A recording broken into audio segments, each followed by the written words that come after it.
Welcome to Big B Daily. No frauds allowed.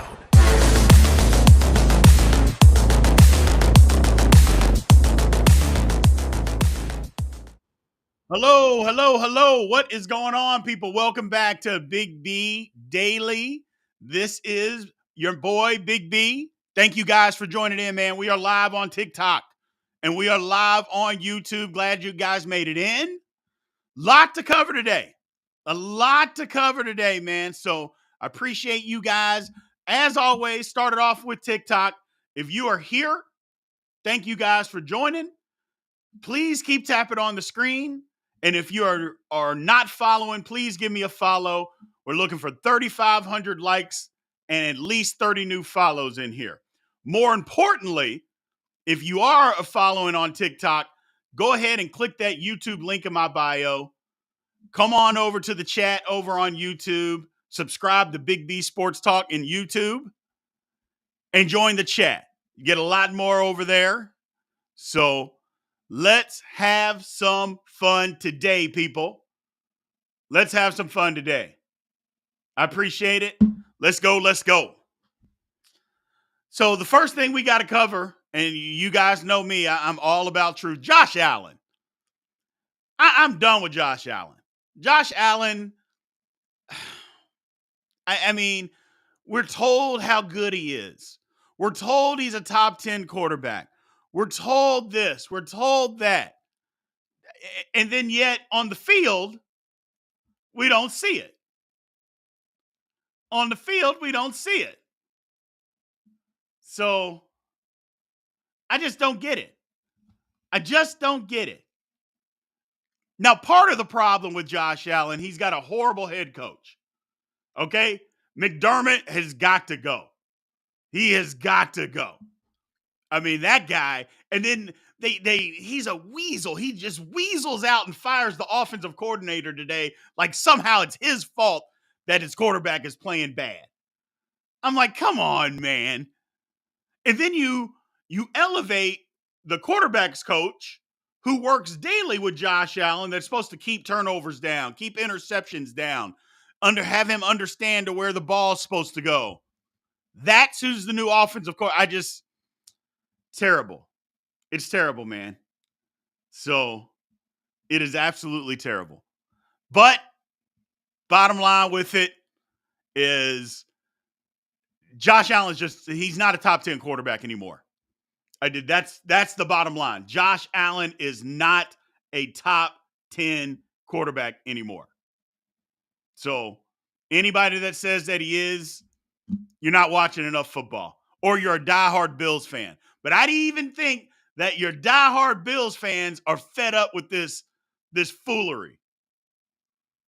Are fed up with this foolery from Josh Allen. Most turnovers since he's gotten to the league. It just a turnover machine. Man. Whew. I don't know. I love Bills Mafia too. I love them. Great fan base. They got to be hating this. That's not a game you should lose last night to the Broncos like that. But the Broncos are playing better. I mean, as they said, Russ was cooking, wasn't he? He was cooking. He was cooking a little bit. So I give them credit. They've played well the last few weeks. Beat the Chiefs, beat the Bills. Who knows? So I see somebody over on TikTok said the Bills got to be frauds. Y'all know we got the fraud of the week coming up here shortly. I let you all participate. So we got my man Golf Hawk over here on YouTube. His first thing that he says is Josh lacks intelligence and his age in football years is catching up fast. I'm not going to say the guy's dumb because that's what saying a lack of intelligence is. I'm not going to say that. I'm just going to say he's not good at deciphering where to go with the football. That doesn't always mean that you're dumb. It just makes bad decisions. He's not as good as what everybody thinks he is. So he's not as good as what everybody thinks he is. Oh, now here's another, my man, Vincent Gonzalez. Hey, Vincent, it's good to be back and good to be able to see you again, man. Thanks for coming back. And tell me if you all agree. If Dak Prescott had the game that Josh Allen did last night and lost to the Broncos, he'd be crucified. Yes. Yes. That goes without saying. If Dak Prescott had played that way, all over every television, news station, all across the country would be killing Dak Prescott today. Killing him. And yes, it's because he plays for the Cowboys. I get that. But they would be killing my man. And yet, not enough people are going to do that to Josh Allen. So, I don't get it. I don't get it. It's silly. It's silly, but it is what it is. It is what it is. Let's move on, people. Let's move on. So, let's switch over to college football real quick. Heisman watch. Heisman watch. Who do you guys think? And let's just do the top three. Top three in the Heisman. Now, I think they bring 5 or 6 guys there. But who is your top three? For me, it's got to be Jaden Daniels, Bo Nix, and Michael Penix Jr. I think the actual best player is Marvin Harrison Jr. I think Marvin Harrison Jr. is actually the best player. But I think those three, since they're never going to give it to a wide receiver again, they gave it to Devontae Smith in a COVID year. So they're not going to do that again. And if they do, it won't be for another 15 years. So, yeah, it's a quarterback award. That's right. Like I said, they gave it to Devontae Smith. That was in a COVID year and nobody was around. So, I think those three, I like out of those. Look, I think you're wrong if you don't think Jaden Daniels deserves the award. Or Jalen Daniels. Yeah. I think you're wrong if you don't think he deserves it. LSU, I know I haven't been high on LSU all year. And LSU is 7-3. I don't think they're a great football team, but that's not a horrible record, 7-3. You know, it's not. They win their next 2 games. They finished 9-3 on the season. So while LSU's not great, he has been and they are putting up points out of this world. Out of this world. So I think he deserves the Heisman. Now, he won't win it. Bo Nix has been playing crazy. I like Bo Nix too. Penix Jr. has kind of fallen off perception-wise and in my eyes too the last couple of weeks. He's got an opportunity though. He's still got a couple of opportunities. Big game against Oregon State this weekend. Then the Apple Cup against Washington State, and then the Big 12 or the Pac-12 title. So he's got more opportunities. It's not over by any means. It's not over. But I think Daniels, if we had to end it today, I think he's the winner. What do y'all think? Who do y'all think is the winner? You think it's Daniels? I know a lot of people. Now, here's a name that people are throwing out there. He didn't get started until late, but the quarterback from Alabama, Milroe, been playing pretty good. I don't know if that's Heisman worthy, but he's been playing pretty good lately. Once they finally let him play, been pretty good quarterback for what Alabama's trying to do. I like it. I like it. What do we got over here on YouTube? Penix. Penix is their guy. A lot of Penix Juniors. Daniels without a doubt. That's what I think, Kevin K. I think it's Daniels without a doubt. Right now, I think he is the winner. Now, the thing about it is winning the Heisman doesn't necessarily mean that's who I believe is going to be the best quarterback. And we're going to bring in our quarterback guru, CJ, that's coming in after we do Fraud of the Week here in just a few minutes. And we'll kind of break that down a little bit. And I'll let him actually break that down for you a little bit. But yeah, it doesn't necessarily mean that that's the guy. So Milroe is a freak athlete. Alabama letting him play. Yeah. Yeah, Golf Hawk. Absolutely. Alabama found something on offense, and he's cooking.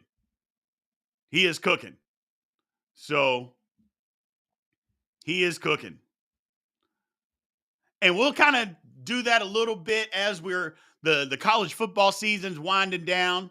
We'll start talking a little bit about best player at each position. I know a couple people are talking about Judicus from Ole Miss is better than Blake Corum. I don't necessarily disagree. So we'll talk about. I don't think there's a debate on the best wide receiver in college football. I don't think there's a debate there, but we'll see. But here we go, people.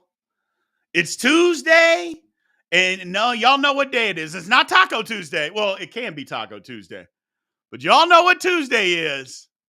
Fraud of the week. Fraud of the week.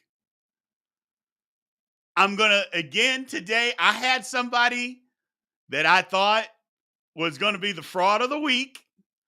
But again, I'm going to open it up to you guys. I think it's better if we open it up to you guys, and I'll decide who wins, but it'll be based on what you guys say. Who is the fraud of the week? I see a PJ Fleck. Yeah, buddy. Josh Allen. TikTok got it going. The Bills, a whole lot of Bills. Jim Harbaugh. I don't know if I agree with Jim Harbaugh. Lamar Jackson's got to be on the list. Oh, yeah, there's Lamar. Josh Allen is a fraud. Yeah, Trevor Lawrence. Woo! Trevor Lawrence. Man, you talk about destruction. I mean, Baby Hands Pickett looked better against the 49ers than Trevor Lawrence did. My goodness. Jacksonville, yes. Yes, keep it coming. Fraud of the week. Woo. Josh Allen, that was brutal. He said the Phoenix Suns. Here's one. The Los Angeles Clippers, if anybody's even paying attention to NBA, and I'll be honest, I'm really not. But if you are, the Clippers. Hold on now. Somebody said Jimbo Fisher. Jimbo Fisher pulled off the biggest pimp move in college football history. That's not a fraud. Or if you want to call Jimbo Fisher a fraud, fine. The man walked away with $78 million not to coach football. Tell me how that's a fraud. He just got over. That ain't a fraud. He just got over. So, yep. And I see it over on TikTok. And that's who I'm going. Hey, somebody said Mike Tomlin. Stop it. Yeah, Jimbo's a legend. Yeah, Jimbo's not a fraud. But I'm going to say it for you guys. The Penn State Nittany Lions. The fraud of the week. You're supposed to be Penn State. You're supposed to be a proud football team. Proud. And yet you let a team line up against you in the second half and just run the ball down your throat, and they don't even attempt a pass. They just say, I don't care what you do, we're not throwing the football. And you can't stop it. James Franklin, you just shameful. Can't win the big game.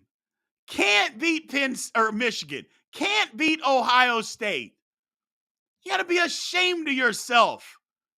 Now, don't get me wrong, people. I think that Buffalo is a fraud.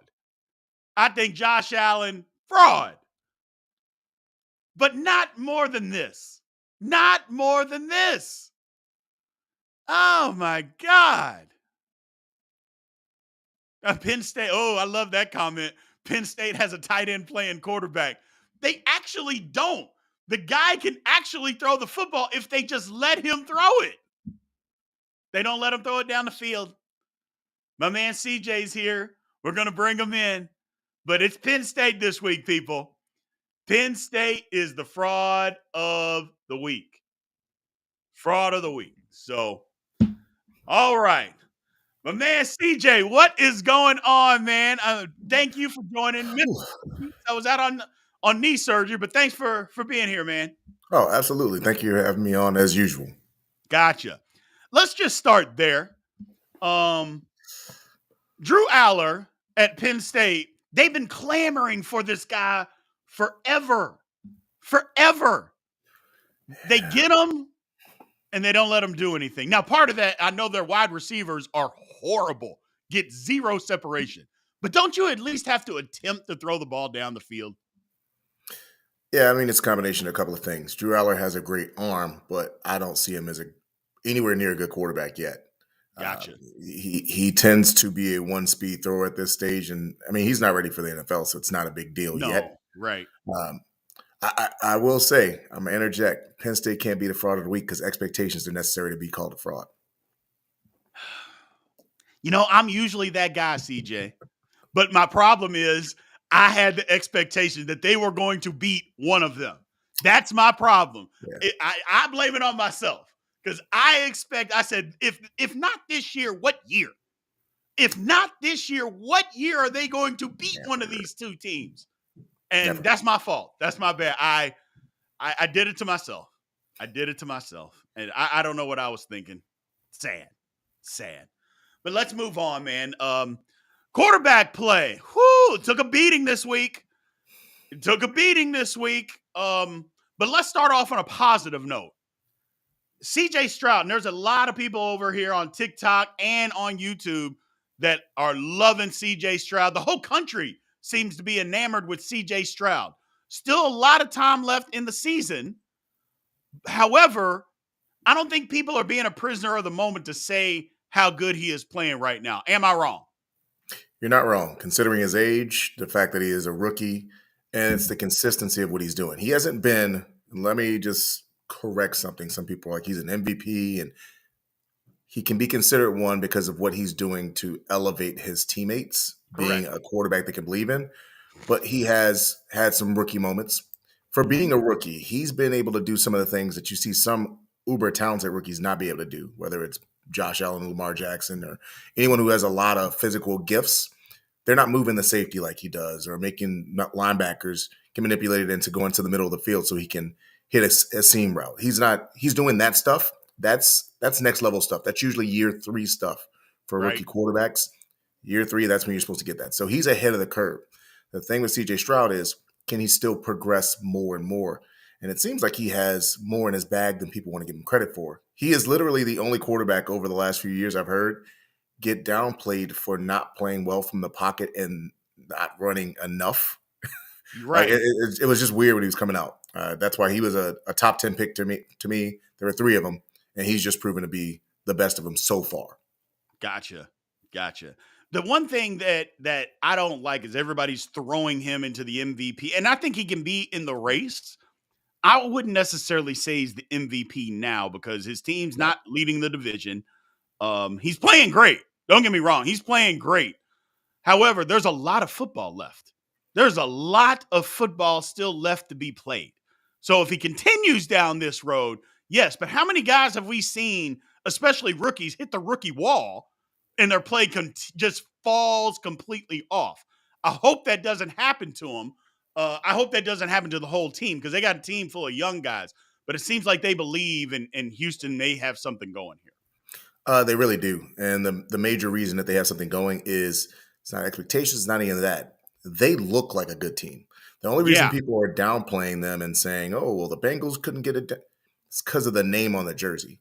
Correct. If they had Patriots on the jersey, even with a rookie quarterback, whatever, people would respect it more. 49ers, Steelers, anything else, but it says Texans. So until they do it for 2 years, that's when people finally jump on board.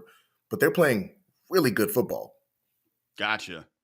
So here's a quick question. I don't know. Can you see that question pop up, CJ? Yep. Okay. So, question from a man Golf Hawk: which college QB do you see becoming an NFL fraud? I'm gonna go on record and say that this guy's probably going to win the Heisman Trophy, but I think on the next level he's going to be a fraud, and that's Bo Nix. Okay, Bo Nix has played excellent football for what he's been asked to do, which is be an older quarterback who's played a lot of football.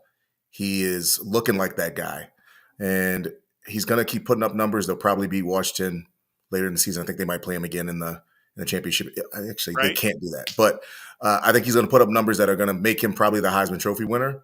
I don't see him on the next level doing the things that are required to be a high level quarterback. He doesn't have the improvision level skills of a Caleb Williams. He doesn't have, the prototypical size of a Drake May. He doesn't have just the intangibles and ridiculous skill that Jaden Daniels has. So I think Bo Nix will be the fraud.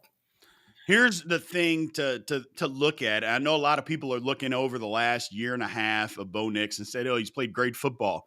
He played 3 years at Auburn, underwhelming years at Auburn. And as much as I'm a person that says the SEC is not the best football conference this year, and it's not, previous years it has been, and that's about as close as you're going to get to an NFL defense is what the SEC brings to the table. And he Right. didn't play well against that. Now, granted, he was younger, but I'm just saying he didn't look good against, and even last year, the first game of the year, they go and play Georgia. Now, I know Georgia's a different beast, a different animal, but he Yeah. went and played Georgia, and they made him look like a high schooler out there. It was Yeah. ugly. So Bo Nix has been able to eat off the backs of players that aren't ready to play against him. In that Colorado game, they just took advantage of a team that wasn't schemed or talented enough to play against him. Correct. Second half of that Washington game, go look at him. Bo Nix played okay, but Bo Nix didn't make the plays down the stretch that you needed to win that game. Gotcha. Yeah, that's a good assessment of Bo Nix. I kind of feel the same way. I don't even know if he's going to win the Heisman. Jaden Daniels, I don't see how you don't give it to him because Yeah. LSU, they've got some weapons, but they're not great. It's him. If you take him off that team, they're scoring half the points that they're scoring right now. So I'm both biased here, but also just as an analyst agree. The best player in the country this year is Jaden Daniels. It's Yeah. not particularly close at this particular stage, Nope. but due to the losses, due to how LSU has looked otherwise, some people who Correct. haven't gotten to see them won't realize how good this young man has been. The only saving grace for him is there's not an SEC or Southern candidate to compete with. Right. Bo Nix and Penix will probably battle each other for the West Coast vote, and that'll get in the way. But Jaden Daniels is the Heisman Trophy winner if we're being honest about who the best player in the country is. Gotcha. Got it. All right. So here we got our man here, Dakota, sent us a super chat talking about Geno Smith.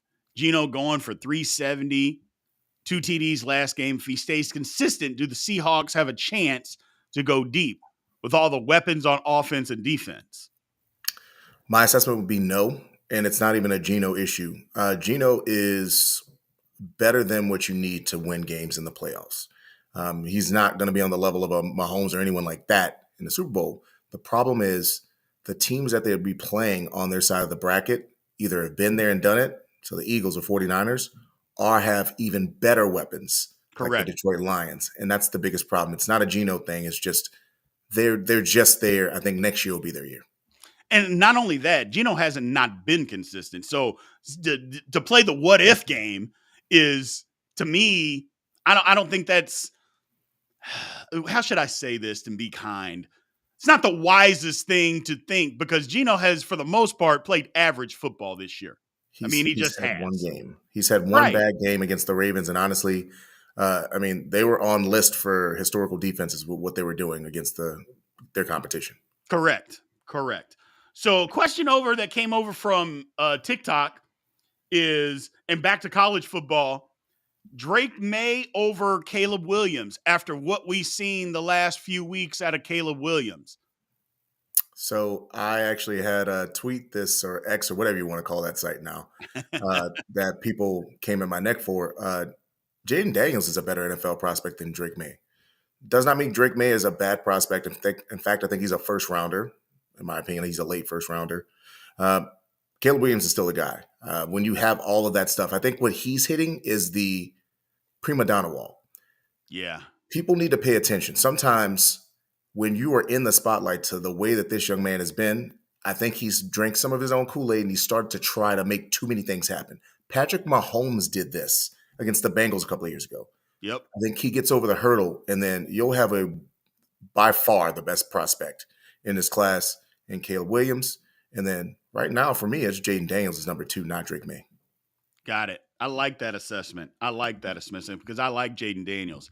Doesn't get enough credit. You remember, what was it, 2 years ago when Jaden Daniels transferred from Arizona State and they got in his locker and threw all his stuff out and raided his locker and everybody was saying Arizona State would give their left arms to have him back on their team right now. Literally right this very second they would. I think back to an 18-year-old Jaden Daniels on a Thursday night game out playing Justin Herbert. So he's been that guy for a long time. Yes, he has. So here's another question. My man Golf Hawk, what was your assessment of Kenny Pickett coming out of Pittsburgh? Kenny Pickett was honestly the Bo Nix of his class. Kenny Pickett got an extra year. Kenny Pickett wasn't consistent or putting up numbers until that last year. And I've said this multiple times. Kenny Pickett is actually older than Jalen Hurts. Yes. People just don't want to pay attention to that. So Kenny Pickett was a grown man playing against younger men, sometimes guys who are just learning how to be a man/boys, and took advantage of it. Kenny Pickett is an NFL spot starter. And if you expected more of him, you weren't paying attention prior to that last season in Pittsburgh. They're going to need a quarterback in a couple of years, but Kenny Pickett also isn't horrible at football. He's definitely better than some of the alternatives right now. They just know he's not the guy for years to come. Yeah, and it's a sad thing when you're a diehard Steelers fan to know that your young quarterback in year 2 is not the guy. It's just sad to know that in year 2 you are not the guy. So, ugly. So, one other question. Ooh, another super chat coming in here. Hold on one second. Being a Washington State fan, opinions on what conference they will be in next year. Can't believe we went from the number 13 team in the nation to losing 5 games in a row now. Yeah, they kind of hit the wall. Yeah. Cam Ward kind of hit the wall too. Yeah, and, sometimes things like that can permeate throughout the team and affect people when things are spiraling down. You don't know. You have uncertainty next year. I don't even know if Cam Ward's going to try to come back and use that last year, if he's going to go to the NFL. I think they're probably a Mountain West team at this stage. It's sad, but both they could probably go in there and win that conference if they made that transition switch. So it's probably a good thing for them in the long run, and would be able to be helpful. You've gotten guys drafted in the first round out of there at quarterback, so it'd be helpful for Cam Ward as well if he stayed for an extra year and did that. That's kind of what I'm thinking. Let's flip this thing back over to the NFL. So we saw Josh Allen last night. Josh Allen did not play well. This is not the first time, CJ, that Josh Allen has not played well. What are we thinking about Josh? I made a post today, and I got zero pushback that Josh Allen was not a top 10 quarterback any longer in the NFL based on how he's playing right now. Yeah. I got zero pushback. Am I wrong? I think you are, only because it's not that he's playing poorly. Let's go ahead and get that out of the way. Right. He is literally a more physically gifted Jameis Winston right now. Yeah. That being said, it's a struggle to name 9 quarterbacks who are truly better, that you would truly want more, even right now. So I think he's playing fringy. Probably he's about the 7th or 8th best guy in the NFL for what you would want right now. Right. And I actually think that Ken Dorsey firing, it wasn't justified by the numbers. Right. But I think they're going to change some things up and just kind of tell Josh Allen, don't do anything. Let's spend a month not doing anything and figure this out. And then you can turn Superman back on. That's one thing that Dorsey didn't do a good enough job, is making sure Josh Allen didn't try to be Superman every play. Let me flip and piggyback off of that, CJ, and ask you, with Josh Allen, or with him, there not being enough quarterbacks that you would take over him, because even though he's playing bad, is that a sign that the quarterback play in the NFL right now is just porous? Excellent question, and I think it is. And one of the things that's really bothered me for the last 7 or 8 years in college football, they've simplified things so much to try to drive up the points and try to win games that they're not teaching quarterbacks how to actually do the job in college. So to get to the NFL, they're thrust into playing, and they're not ready to do that either. So you get guys who are uber talented, like a Justin Fields, who looks like they're a bust. You get guys like Trevor Lawrence, who is uber talented, who they have so much on their plate of trying to learn how to be that true quarterback in the NFL because they're not getting taught it in college. Years ago, you had to learn how to do way more things than most guys are getting taught. It's actually why I thought Anthony Richardson was ahead of the curve, because even though he didn't play a lot of football, the things they were asking him to do were what NFL quarterbacks need to do, not half-field reads and throwing the easy one and taking off. Too many quarterbacks are being asked to do that. They're getting inflated numbers, and then they get to the NFL and they look like a bust when it's actually a failure by the coaches in college to prepare them for the next level. And I think it's, first of all, you're 100% right. I think it's a double-edged sword because in college football, points. That's all anybody wants. That's what fans want. That's what coaches want. That's what everybody wants is points. No matter how you can get it, they want a lot of points and they want them as fast as possible. It doesn't work that way in the NFL. You can't do that. Athletes are too fast. You're not going to be able to score 40 points a game, at the drop of a dime. It does not work that way. So they're only being taught a certain number of things, just like you said. This is what we want to do. We want to do it as quick as possible. You have one read, run. 1-2 reads, run. Where in the NFL, one read, you're not running. 2 reads, you're not running. You better get to that 3rd or 4th read quickly, by the way, and see what else you got on the other side of the field and what's going on. They don't do that in college. And it's so hard where in college, you don't get those programs. There's not enough programs out there that will say, we will take a guy, an NFL prototype quarterback, and we will put him in our system and let him be that. There's not enough of those programs. I think Penn State could be that. I think James Franklin is that coach. But James Franklin outthinks himself and wants to run read options with guys that are not read option quarterbacks. I do think that J.J. McCarthy, while not ultra talented, I think he can have a career in the NFL. But I would like your assessment on that because I think not this year coming out. I think he needs another year. But I think J.J. McCarthy can be an NFL quarterback because Jim Harbaugh understands NFL quarterbacking. He understands, and they don't just run a system of we're going to score 75 points a minute. We got to have 75 plays in the second quarter. By the second quarter, they don't run that offense. We're going to huddle. We're going to break. We're going to run the play clock down and make sure we're in the right play, and then we're going to run it. Do you think J.J. McCarthy has a better future than some of these other guys that names are being thrown out there? I think he does, but to your point, I think it's a year away. That's my personal opinion. He's not the first rounder that some people are actually who I trust. Some people who I trust in the field are actually saying he's a fringe first rounder this year. I think he does need a year of seasoning. The unfortunate is I think he will probably come out if Jim Harbaugh leaves and goes to the NFL. That's true. That's true. But yeah, he is ahead of the curve. He has more talent than some of the guys that Harbaugh or some other programs have had, but he's not uber enough, talented enough to supersede what he already knows. He just needs a little more seasoning. And he's actually a good test candidate for something that I think the NFL may want to look into. Now that NIL exists, now that we are putting it on the table that college football, the student athlete portion of it is only a portion. During the summers, they need to do more quarterback camps where they invite a lot of these guys who are going to be NFL draft eligible but aren't yet. They need to invite them how to play the damn position. Excuse my language, but they need to teach them how to play the position before they get them in their organization and force them onto the field. I think that can actually counter some of the easy stuff they're doing on the NFL, on the college level.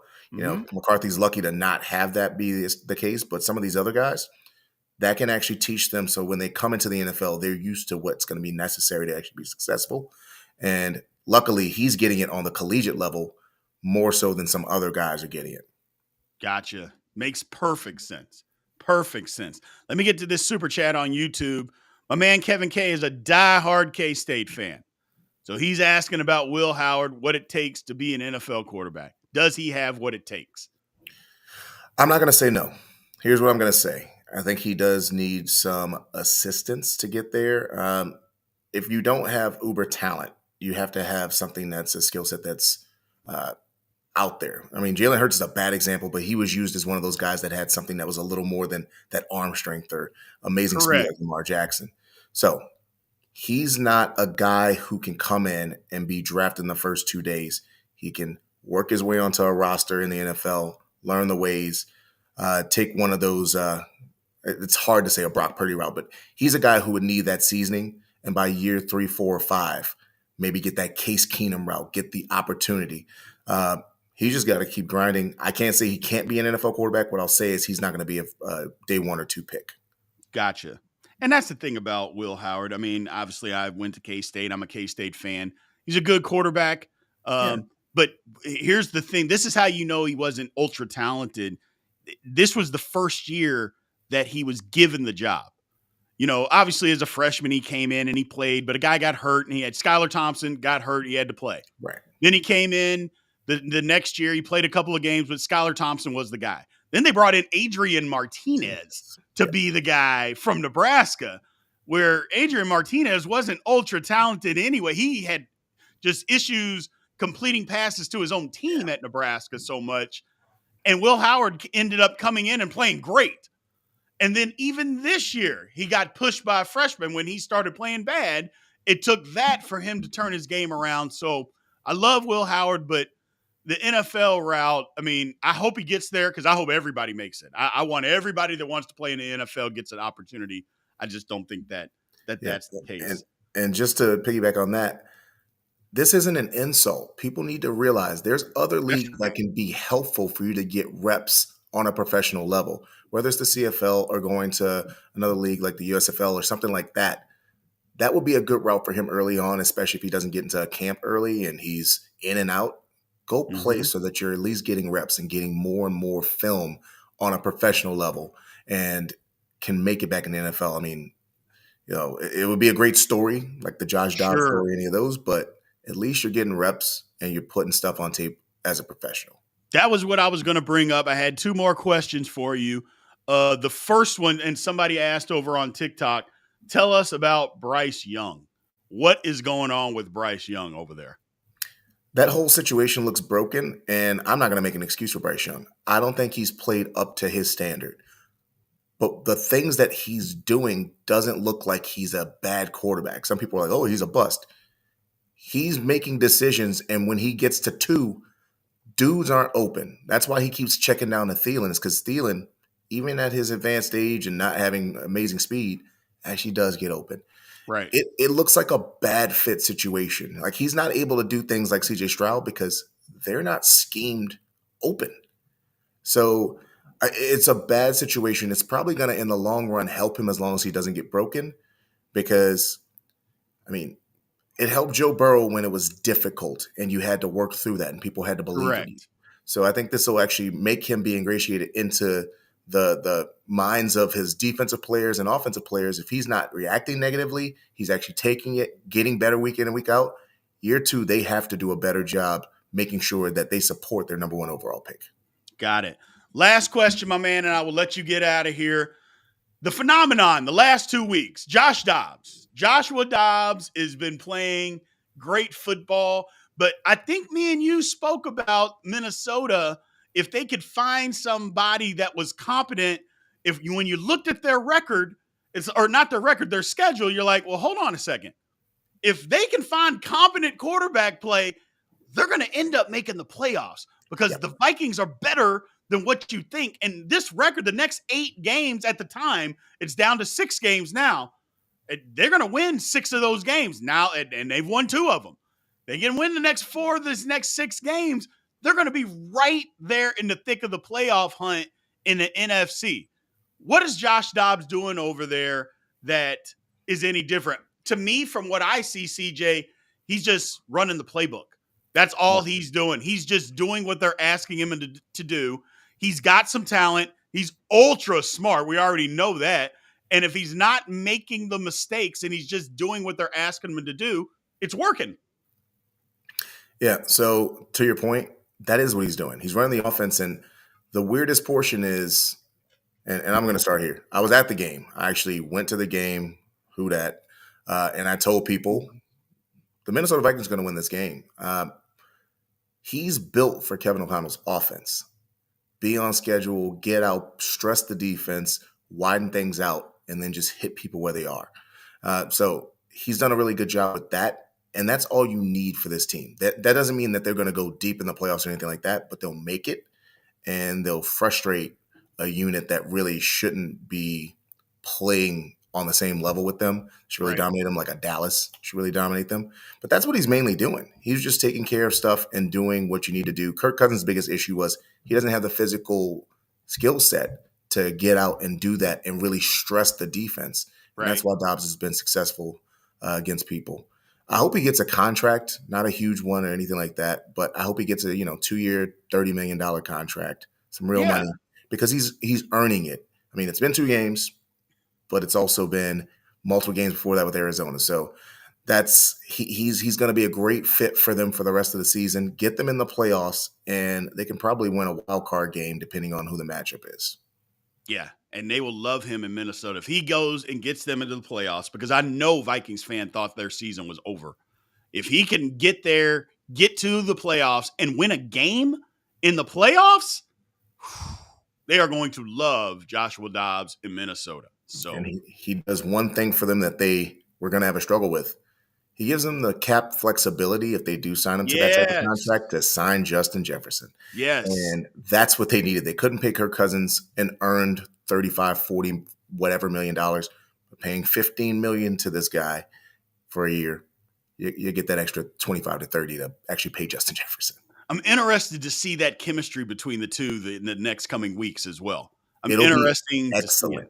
And the reason it'll be excellent is because Justin Jefferson, the reason that people call him the best receiver in the game, in my opinion, is because he's not any sort of one-trick pony. Meaning, like Jamar Chase, his explosiveness is his biggest thing, just like Tyreek Hill. Justin Jefferson can be a route you up guy like Stephon Diggs, can be a going big ball you guy like a DeAndre Hopkins, can be an explosive guy like Chase or Hill. The thing that he does is all of them throughout the game. And him working with Dobbs like, look, let me know when you want it. I'll get it to you. Done. That's all. That's all that matters. Gotcha. I can't wait to see it, man. Thank you again, CJ, for joining us, man. A lot of people on TikTok enjoyed you. As you can see, a lot of people over on YouTube enjoyed your analysis, man. As always, tell us where everybody can find you, man. Sure. So I do a podcast called Chopping It Up with CJ. There's 4 episodes a week. Right now we're taking a slight break, but go look for it on Apple Pod or on Spotify, depending on which one you have. Also doing stuff here and also with Football Game Plan, as well as if you're in the New York tri-state area, I try to help you out with fantasy football a little bit with Picks 11 on a weekly hit. Gotcha, man. Well, I appreciate you. Thank you for coming in today, and we will see you next week, my man. All right. Thank you for having me. No problem. Peace. All right. That was our guy, CJ, man. Does great work. I appreciate you all hanging in. He breaks down quarterbacks in a very good way, understands the quarterback game. I love having him on. It seems like you guys love listening to him too, so I appreciate that. But let's get back to it, man. Let's get back to it. As a reminder, Big B Daily Show, it's on Monday through Friday, 4 p.m. Central Time. Thank you guys for joining in. Live on TikTok, live on YouTube. Again, man, on TikTok, you guys are crushing it today. Keep crushing it, man. Keep tapping the screen. We need at least 30 new follows. Let's just pump it up. If we can get to 10,000 likes, we'd love it. We would love it. More importantly, if you are following, go ahead and click in my bio and click on the YouTube link in there and come join the chat. Come subscribe over on YouTube to Big B Sports Talk and come and join the live over there. You get analysis, podcast, interviews, fantasy football analysis over there. A lot of different stuff that you get, man. So we appreciate it. We appreciate it. So let's talk about Q&A. Let's get into it. So, question over on TikTok. Somebody says, we all can't stand temper in Carolina. who should be the Panthers' next head coach. Well, Temper isn't the head coach. Temper is the owner. So I don't know how you get rid of the owner. Frank Wright is pretty much checked out because he had that, what was it? A month ago, he came out and said, hey, man, we got these crazy ass meetings with the owner, and all he does is beat us up. We don't like it, but he's the owner. What are you going to do? I mean, when your head coach is saying that, he's basically saying, get me the hell out of here. So I don't know. I don't know who's going to be the head coach. I don't know who wants. Somebody's going to want the job. It's 1 of 32 in the Premier Football League. It'll be interesting. It'll be interesting, man. But the Panthers, I don't know. Ooh. It's crazy. It's crazy. Let's see. The Browns are beating the Steelers. You agree? No, I don't agree. I don't agree at all. So I think the Steelers got a shot. The Steelers, the way they've changed, it's going to come down to baby hands Pickett. If the defense can keep the game close in the fourth quarter, then the Steelers have a chance. But if the game gets away, and when I mean get away, if it's 10 points or more in the fourth quarter, I don't think the Steelers can win. So I don't think the Steelers can win. But if the game is within one score in the fourth quarter, the Steelers have a chance. Because as bad as baby hands has been, he's got that little fourth quarter clutch gene in him, doesn't he? So, but coming back from 2 scores, I don't think that's going to be possible. So, my man Trayvon Johnson says, how about them Lions? And are the Ravens average against the AFC North? Well, I think teams in the AFC North kind of have the Ravens figured out a little bit. That's number one. They know how to play against them, so they can keep things close. I wouldn't necessarily say the Lions should be jumping for joy. I mean, they gave up 38 points in the win and won by 3. So I don't think the Giants should be they should be jumping for joy that they won, but I wouldn't just go bragging if I'm a Lions fan saying, hey, we're great, we're this. You beat the Chargers, who have the worst head coach in football, by 3, and we literally couldn't stop them. And your head coach came out and said we kept going for it on 4th down because we couldn't stop Herbert. That's not good. They got to fix the defense again. So somebody said Gus Malzahn to Texas A&M. No way, no how. That ain't happening. I don't know who the next coach. I was on the Urban Meyer train. I'm still kind of on it, but there has been nothing about Urban Meyer going to Texas A&M. There has literally been nothing. I'm still on that train. I'm going to ride it until it dies, but I don't know. So we'll see. We will see. Dan Mullen. Now, Dan Mullen's not going there. That wouldn't be a big enough hire for A&M. That would be crazy. Deion Sanders, there's not a chance. So my man Irvin Angel said, I always look fly with these glasses. I appreciate it, brother. I appreciate it. Does Washington jump Florida State tonight in the conference or college football playoff? I don't think so. But, I mean, obviously their win over Utah is a better win than Florida State's over Miami. I mean, it just is. Both were playing at home.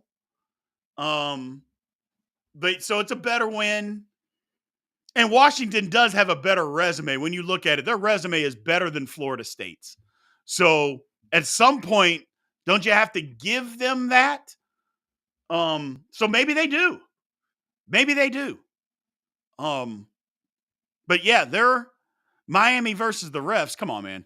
But yeah, the Washington definitely has a better resume than Florida State. So at some point, if it's about resume, they got to give them that. It's just like Georgia. If they keep Ohio State at number 2 over Georgia after this week, then the committee's not even trying to be fair. They're not even trying to be fair. I mean, Georgia, although they played nobody early, the last 2 weeks, they have. and they've trounced those teams. So, at some point you have to give them credit for their resume. Just because they're blowing the teams out, that doesn't mean that the resume isn't good. Last week, you thought Ole Miss was the number 9 team in the country. I didn't think that, but the committee did, and they blew them out. So, Georgia's got to be number 1. If we're going to do it, let's just do it. Georgia's got to be number 1. I think they'll give Ohio State number 2, but I think Michigan's better than they are. But they'll say Ohio State. But you know what? Let's just do my order. Georgia 1, Michigan 2, Ohio State 3, Washington 4. That's what it should be. That's what it should be. I don't think it will be that, but that's what it should be. Georgia 1, Michigan 2, Ohio State 3, Washington 4. I'm sorry, Florida State. You're on the outside looking in. But you won't be if you keep winning. That's the good thing. If you keep winning, you won't have to worry about it. So my man Keegan says Florida State, he obviously is a Miami fan, says doesn't think that Florida State should be top 4. I don't think so either. But obviously Keegan is a Miami fan because he said the Miami Hurricanes versus the refs. Come on, man. I mean, the Miami Hurricanes versus their own dumb head coach. How about we start there? You start there and get a smarter head coach, then you can go somewhere else. So I get it. Alabama is lurking, aren't they? Alabama is lurking. They're lurking. So I don't think they can beat Georgia, but I think it's going to be a hell of a football game. I don't think they can beat Georgia, but I think it's going to be a hell of a football game. Going to be interesting, people. Going to be interesting.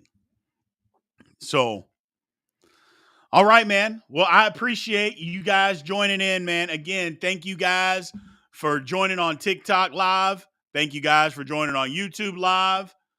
Anybody on TikTok, if you're not following and you're in here, give me a follow. I appreciate it.